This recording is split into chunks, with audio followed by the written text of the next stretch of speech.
on ne peut pas reprendre le travail. Parce que là, on arrête, on monte, on est mort. Voilà, donc, demain, si on arrête comme ça, on monte, là, les enfants vont dire, mais est-ce que vous avez gagné? On va dire qu'on a abandonné. Non, on n'a pas gagné. Voilà, on n'a pas gagné, ce n'est pas un exemple. Donc, il faut qu'on lutte, il faut qu'on soit fort. Et je sais qu'on va gagner. Moi, je sais, c'est pas loin. Voilà, je sais, c'est-à-dire c'est au bout des doigts, c'est des formalités.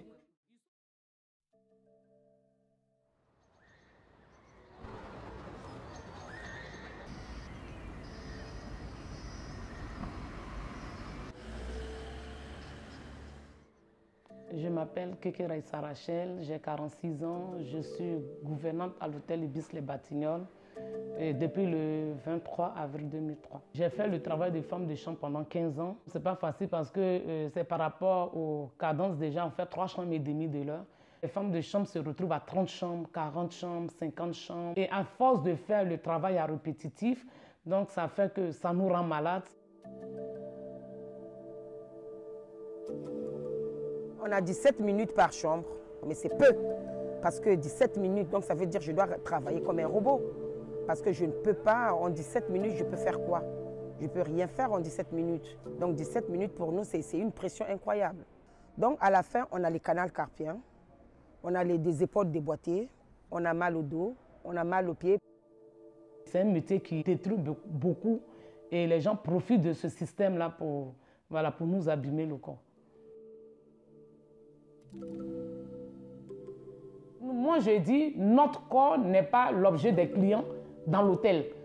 Voilà, ce n'est pas parce que tu es venu travailler, tu cherches de l'argent pour nourrir tes enfants que le client peut profiter de ça pour pouvoir t'utiliser, pour pouvoir utiliser ton corps, pour pouvoir faire tout ce qu'il a envie de toi.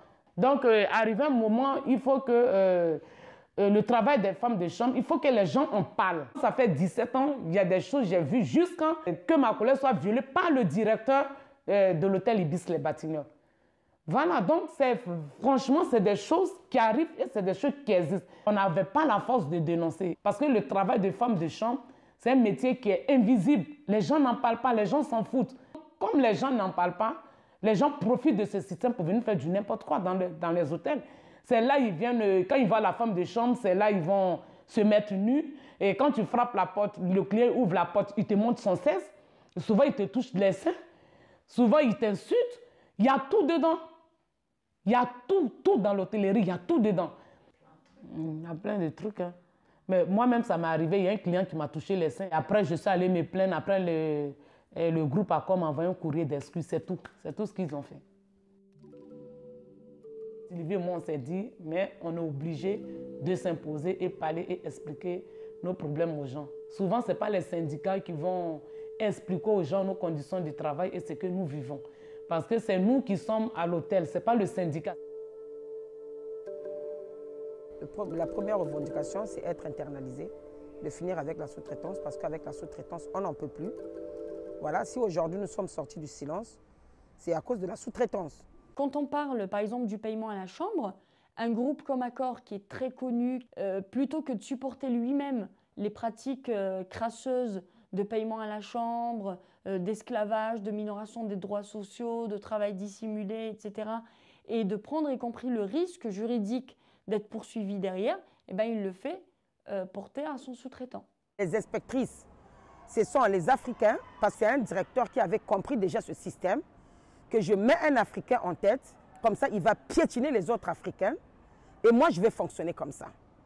Parce que les gens qu'il a mis devant, je ne sais pas si les gens là ont la pression aussi comme nous, mais ce sont eux qui nous amènent les règles et qui nous maltraitent en fait.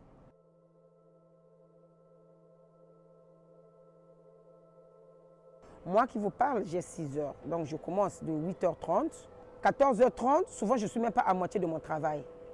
Voilà, 14h30, souvent je n'ai pas encore fini le travail qu'on m'a donné. Et je vais sortir de là, et surtout quand il y a plus de départ, je vais sortir de là peut-être à 16h30. Mais les heures sub qui arrivent après 14h30 ne sont pas payées. Nous, on ne sait pas lire les fiches de paye. On a compris parce que, par exemple, si ton contrat c'est 4 heures et qu'on te donne 30 chambres, ça te fait plus de 7 heures. Et que tu te dis à la fin du mois, je vais avoir peut-être 8 heures de salaire parce que tu as travaillé quand même plus de 8 heures et à la fin du mois, tu te retrouves avec un salaire de 4 heures qui te dit 800, 700 euros. Mais là, tu te dis, mais tout ce travail que j'ai fait, mais on ne m'a pas payé. C'est là qu'on a compris qu'on ne nous payait pas les heures sup. On ne sait pas lire et écrire, mais on ne va pas quand même, on n'est pas bêtes, quoi. On a commencé la grève le 17 juillet 2019. Il y a eu le syndicat de la CGT Propriété qui était venu casser la grève. Ils ont pris des collègues une par une pour essayer de les démoraliser pour casser la grève. Et ils appelaient même le mari des grévistes chez eux à la maison pour dire à leurs femmes arrêtez de faire la grève, sinon ils vont les licencier. Le lendemain, quand tu arrives, tu ne peux plus faire la grève parce que le mari t'a déjà... Attends, moi je suis venue pour chercher ma vie, toi tu vas me faire la grève, c'est pas possible. Et heureusement qu'il y a des femmes qu'on ne peut pas détourner, donc nous sommes restés 20. Notre travail est ensemble avec le titre de séjour. Donc du coup, tu es obligé d'accepter tout et des bêtises parce que toi, derrière, tu as un titre de séjour à renouveler. C'est ton permis de séjour qui te préoccupe en fait. Parce que tu dois travailler pour renouveler le permis de séjour. Parce que si tu ne travailles pas, tu ne renouvelles pas le permis de séjour. Tu étais là peut-être pour le permis de séjour. Après, ça t'a pris à cœur, ça te donne l'envie de continuer à faire ce travail. Moi, je me dis toujours qu'il n'y a pas de sot-métier dans ce pays. Dans ce monde, il n'y a pas de sot-métier. Tout métier doit être valorisé. Sébastien Bazar qui vient dire on nous a proposé plein de choses, il ne nous a jamais rien proposé parce qu'il ne nous a jamais reçus. On nous avait proposé à 3 semaines, je crois, de la grève, 2 € et une canette. Ça, c'est les propositions que la SCN nous avait faites. Bon, si c'est en complicité avec Bazin, bon, je n'en disconviens pas.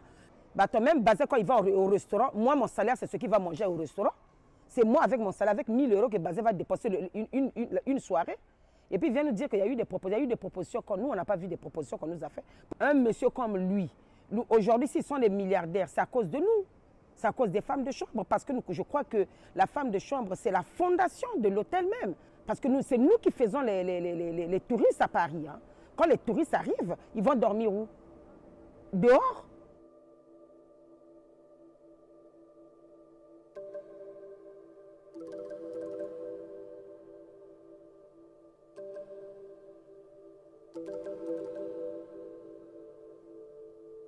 Parce que jusqu'à présent, rester 15 mois dehors, parce qu'on a commencé quand même le 17 juillet 2019.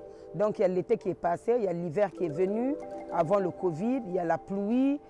Donc nous, c'est notre semaine ça. Piquer des grèves maison, piquer des grèves maison. On n'a plus de vie. On ne peut pas voyager, on ne peut rien faire. Par exemple, hier, comme ça, on allait faire l'action. Et après, on allait répondre à M. Bazin. Et je suis rentrée, je n'ai pas fait à manger. Donc voilà, ça épuise quoi. On ne fait pas la lutte parce que ça nous fait plaisir. C'est pas faire la grève, c'est pas petit, c'est très difficile. Et mais là, avec la grève, on a été maintenant soudés. Vraiment, ça nous a renforcé le lien quand même. On est devenus comme une famille. Mais on s'appelle beaucoup, on se communique. Chacun s'encourage au téléphone. Chacun se dit on lâche rien, on continue. Tout le monde a les mêmes paroles qui tombent. Non, on continue, on est là, on ne va pas s'humilier, on tient, on va gagner.